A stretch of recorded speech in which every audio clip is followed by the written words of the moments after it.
You ask Tiger to solve. This deals with linear equations with one unknown.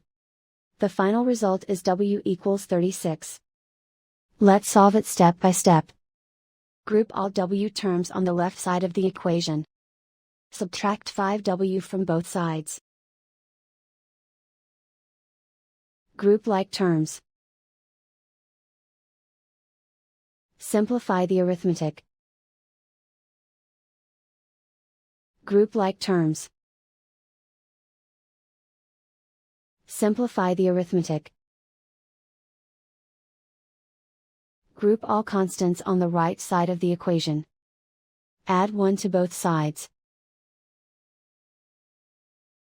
Simplify the arithmetic.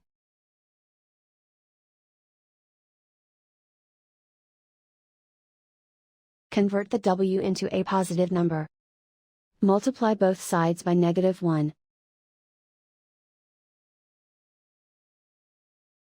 Remove the ones.